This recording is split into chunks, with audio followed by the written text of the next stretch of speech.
Je suis Céline Sikoulissimwa Polé, professeure à l'Université de Kinshasa, à la Faculté des sciences au département de chimie et industrie. Je suis à ce jour professeur ordinaire. J'ai fait une carrière de scientifique, de femme des sciences, chimiste de formation. J'ai été formée en chimie, en biologie-chimie, donc en section scientifique. Et puis, dès que j'ai fini ma licence en chimie,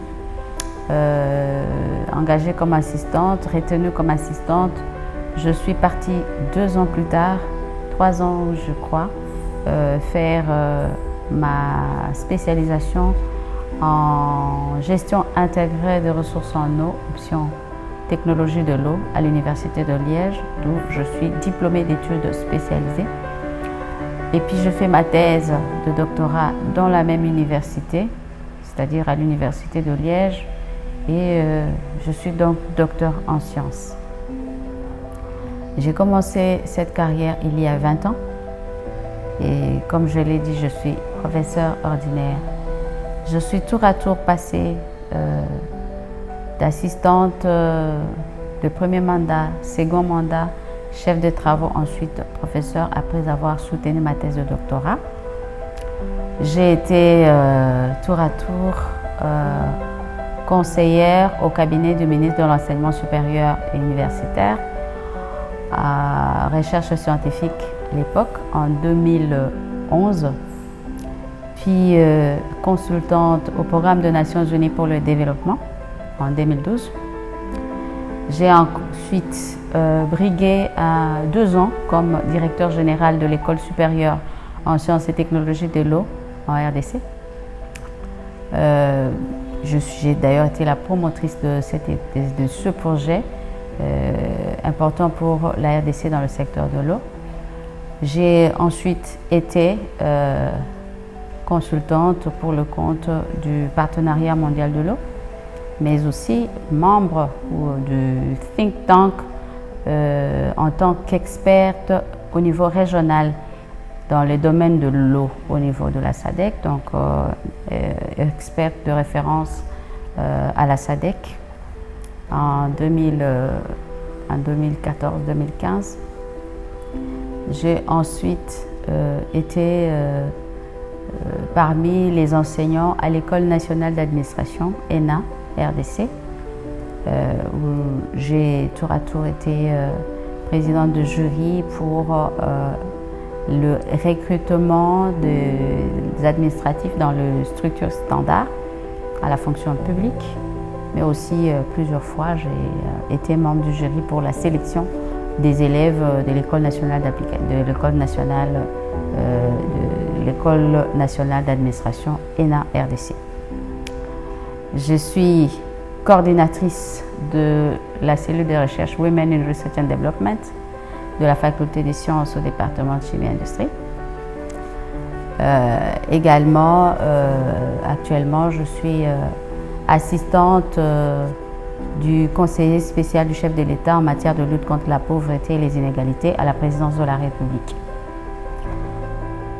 J'ai été plusieurs fois consultante pour le compte de l'UNESCO, comme consultante indépendante en matière de sciences, chaque fois que de besoin. Et à ce jour, donc, je suis femme des sciences, maîtresse au foyer. Je suis mère de famille, j'ai mes enfants qui sont à la maison et d'autres qui sont à l'université.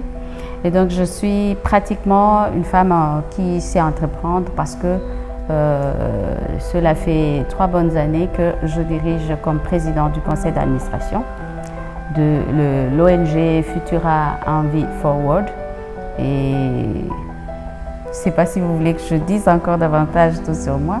Bref, j'ai une carrière telle que je devais à la fois être à l'université, mais aussi être au service de ma communauté tout en continuant à travailler, à publier dans le secteur de la recherche. Je suis auteure d'un livre, Les faciès de l'assainissement, à Kinshasa, Covadis, facteurs d'influence et pistes de solutions, publié récemment aux éditions TED Lapidus. Et j'ai publié, soit comme auteur, soit comme co-auteur, plus de 17 articles à ce jour.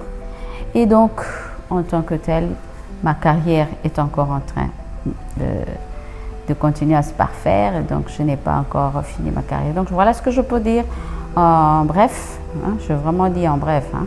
En termes de carrière, je suis collaboratrice et surtout consultante indépendante au niveau du partenariat mondial de l'eau. Et en tant que tel, je pense que je peux me limiter à cette brève présentation de ma petite personne.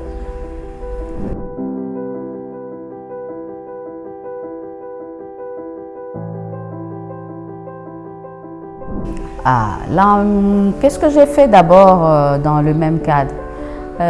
Vous savez, dans ce que je suis en termes de spécialiste, je suis diplômée d'études spécialisées. Je vous ai dit en gestion intégrée de ressources en eau, technologie de l'eau.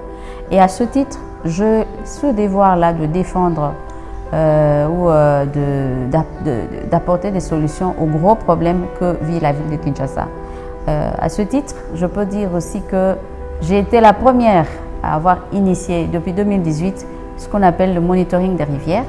Et à ce jour, nous avons lancé le projet avec mon équipe SOS Rivière. Et ce projet, en fait, voudrait réveiller, conscientiser la population pour terminer, pour arrêter de continuer à polluer les rivières.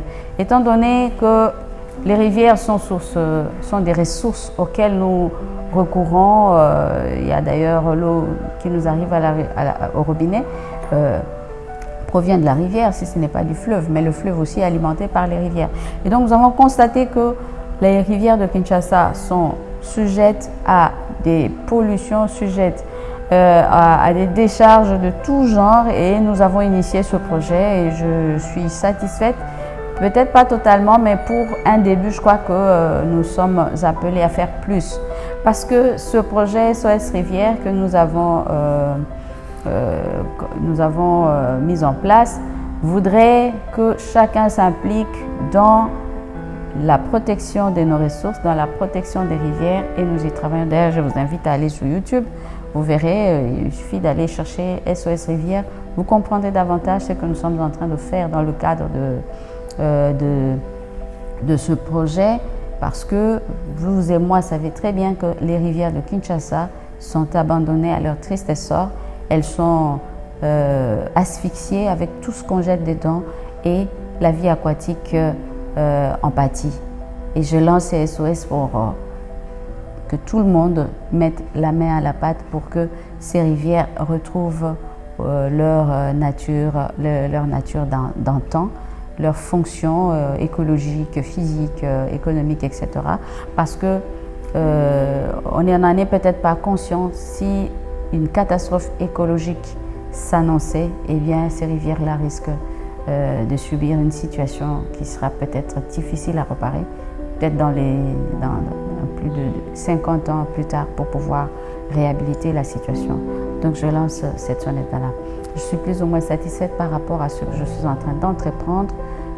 Malheureusement, on n'est pas nombreux à pouvoir aller dans ce sens de la protection de l'environnement et de nos rivières. Est-ce que je peux dire par rapport à ça?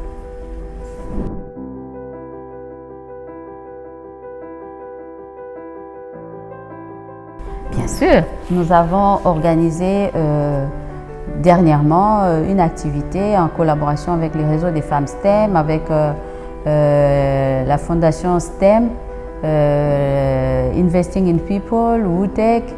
Nous avons travaillé ensemble et chaque structure a apporté sa part à l'édifice. La nôtre, avec les WR&D, nous avions initié le magazine des femmes STEM pour montrer les modèles des femmes dans les STEM. Parce que les femmes dans les STEM ne sont pas nombreuses, mais il y a aussi un manque de modèles à suivre. C'est ainsi que nous avons présenté ce magazine dernièrement, le 11 février, à la Journée internationale des femmes des sciences. technologie, ingénierie et mathématiques, en collaboration avec d'autres structures que je venais de citer, mais aussi avec l'UNESCO qui nous appuie sur ce plan-là. Et nous avons présenté cette revue pour aider les jeunes qui veulent aller dans les STEM, leur montrer qu'il y en a qui ont réussi, des voies à suivre, pourquoi pas des modèles, mais aussi être à leur disposition pour pouvoir les encourager, les tenir par la main, parce que vous savez, tous nous sommes devenus ce que nous sommes devenus parce qu'il y a quelque temps, nous avons vu des modèles. Moi particulièrement, mon modèle, c'était une femme professeure que j'ai vue, feu professeur Otto, paix à son âme, et j'ai vu cette femme-là et quand je l'ai vue, j'ai posé la question, j'ai cherché à savoir qui elle était. Elle m'avait fascinée et je me suis dit, je deviendrai comme elle. Aujourd'hui, je suis comme elle, professeur, et j'en suis fière. Et donc, il y a ce besoin-là de présenter des modèles aux filles dans le même secteur. D'un autre côté, nous essayons de les aider aussi en nous disponibilisant dans les conférences. Dernièrement, on a eu cette conférence avec les jeunes filles étudiantes en Polytechnique à l'université de Kinshasa qui font la carrière, qui font les études des sciences d'ingénieur civile, et elles nous ont invités pour venir parler de l'autonomisation de la femme ingénieure. Eh bien, nous avons répondu à leur appel et puis nous, on a eu le temps d'échanger, le temps de nous mettre ensemble. Donc, nous sommes là, disponibles à aider et puis à apporter notre contribution, petite soit-elle, à toutes ces initiatives. Voilà.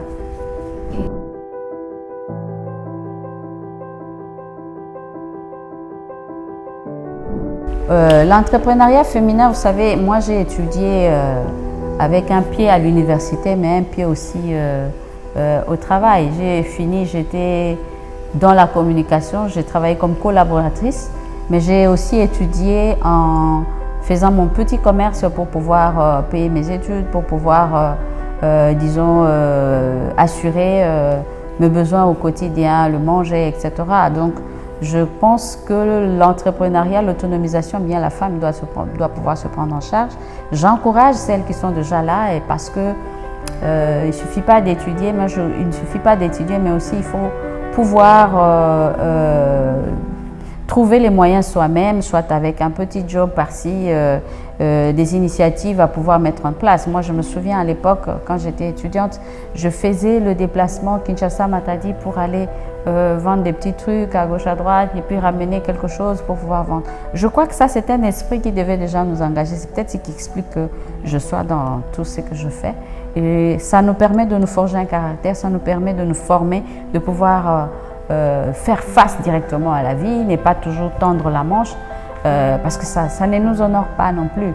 Et puis, ça vous enseigne, ça vous permet de vous préparer à l'avenir et aux responsabilités qui vont devenir un jour les vôtres. Donc moi, je les encourage. Je voudrais que les femmes soient de plus en plus dans l'entrepreneuriat, et des femmes qui sont déjà dans l'entrepreneuriat féminin et qui pourront aider justement ces femmes-là en leur montrant ce qu'il faut réellement faire. Parce que moi, je suis allée, c'est vrai, aujourd'hui je travaille, mais je dirige quand même une petite équipe de recherche. Ce n'est pas peu, c'est déjà quelque chose. Je dirige aussi l'ONG, ce n'est pas peu non plus. Donc tout ça nous permet de nous forger et puis de nous outiller pour pouvoir prendre les responsabilités ou les rênes de ce que nous avons entrepris dans la vie.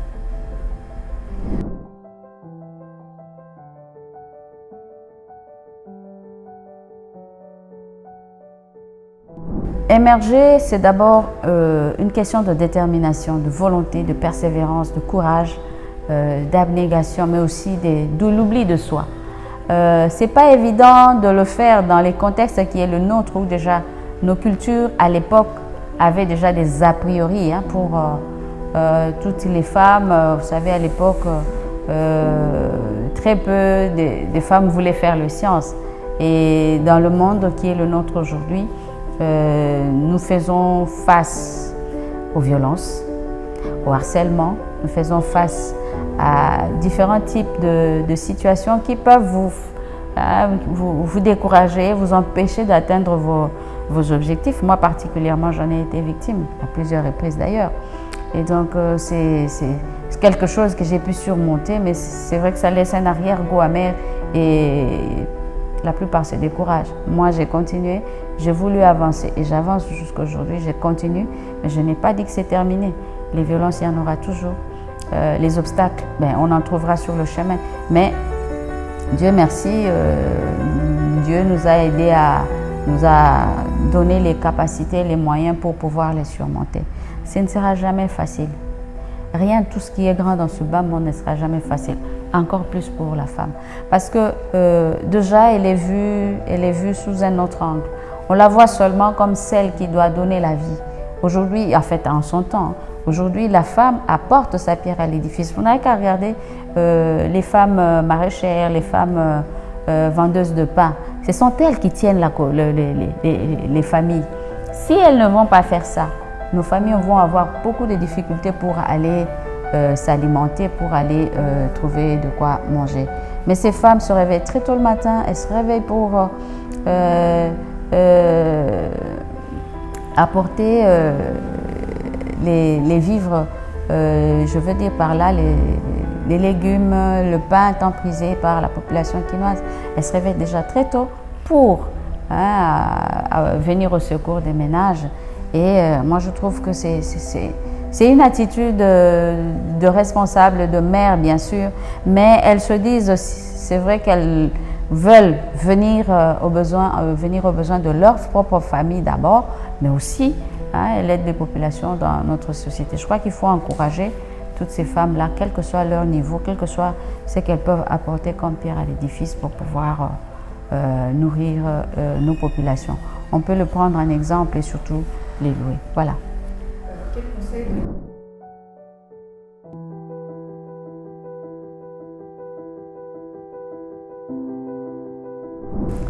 Bon, le conseil que je peux donner à ces femmes, c'est premièrement d'avoir confiance en soi. Souvent, on se laisse influencer par les dires des autres. Si on n'a pas confiance en soi, on est facilement influençable et puis on peut être dérouté de son objectif. Deuxièmement, c'est la détermination. Quand on est déterminé, quels que soient les obstacles, on avance et on arrive à son bout. D'être fixé sur les objectifs, n'est pas se distraire. Il y a trop de distractions qui font que parfois les femmes oublient leurs objectifs pour pouvoir avancer. Mais aussi de demeurer elles-mêmes. On a tendance à copier l'extérieur alors que nous ne le sommes pas. Nous sommes africaines, certes, mais nous devons savoir que nous avons notre culture, nous avons nos traditions qui peuvent ne pas rencontrer celles des autres. Et en tant que femme de science, je pense qu'il faudra aussi comprendre quel est son rôle dans cette société. Nous avons énormément de problèmes. La femme de science, la fille qui veut faire les sciences, peut aussi se focaliser sur ces problèmes pour apporter des pierres la pierre à l'édifice. Il nous faut résoudre nos problèmes et on a besoin de toutes ces femmes de science. Si nous nous mettons ensemble, nous allons arriver à résoudre énormément des problèmes. Donc, la confiance en soi, la détermination, la persévérance, le courage d'aller de l'avant, la fixation vers l'objectif, et bien tant d'autres situations auxquelles on peut faire face, mais aussi savoir choisir effectivement ce que l'on voudrait faire et aimer ce qu'on veut faire pour le bien de la société.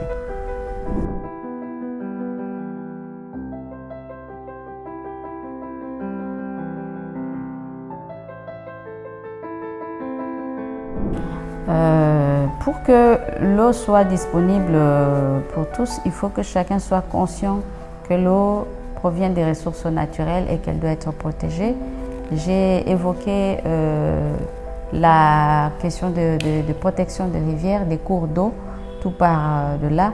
L'avenir de notre pays en dépend, l'avenir de notre eau en dépend. Si vous sortez de Kinshasa, vous allez ailleurs, vous trouverez certainement des cours d'eau qui sont encore en bon état.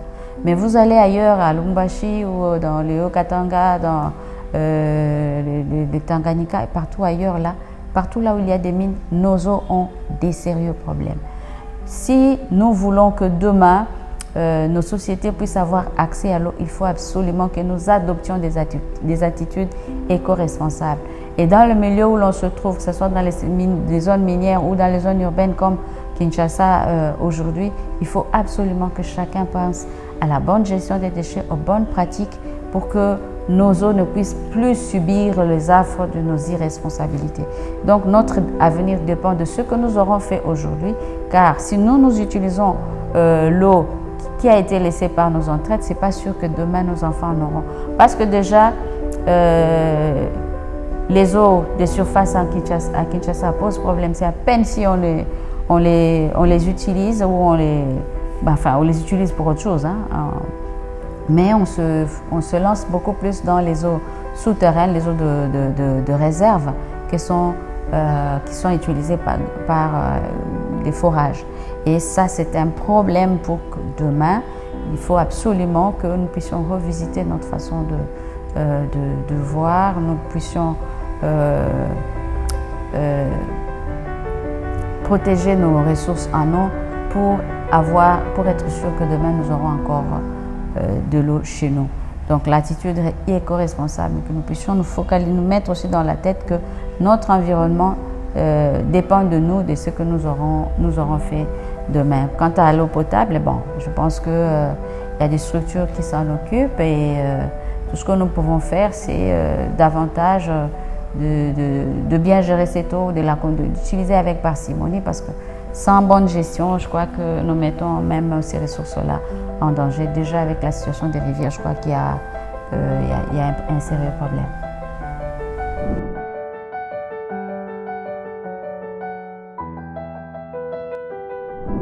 Je trouve que c'est une bonne initiative. Je propose que Congo Élite se mette aussi en collaboration, se mette en contact avec d'autres structures qui existent déjà pour ne pas évoluer en vase clos. Déjà identifier les élites qui existent, c'est un fait. Les autres l'ont déjà fait en partie.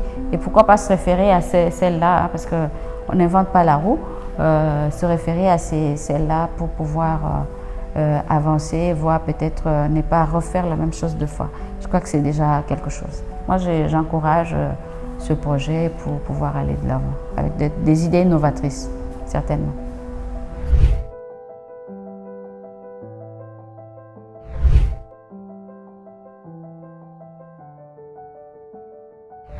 Bon, je pense que j'en fais partie, je l'accepte. Étant donné que ce que j'ai atteint comme niveau d'études, ce n'est pas donné à tout le monde non plus. Vous savez, au-delà du diplôme de doctorat, il n'y en a pas un autre. Donc nous avons atteint ce diplôme, ce n'est pas donné non plus à tout le monde. Je me considère comme tel, oui, je l'admets. Et qu'est-ce que je peux apporter à Congo Élite? Le conseil, si on vient me consulter, je ne manquerai pas de pouvoir apporter ma pierre à l'édifice. Déjà, ma présence à travers cette interview voudrait signifier que je suis là pour les appuyer aussi.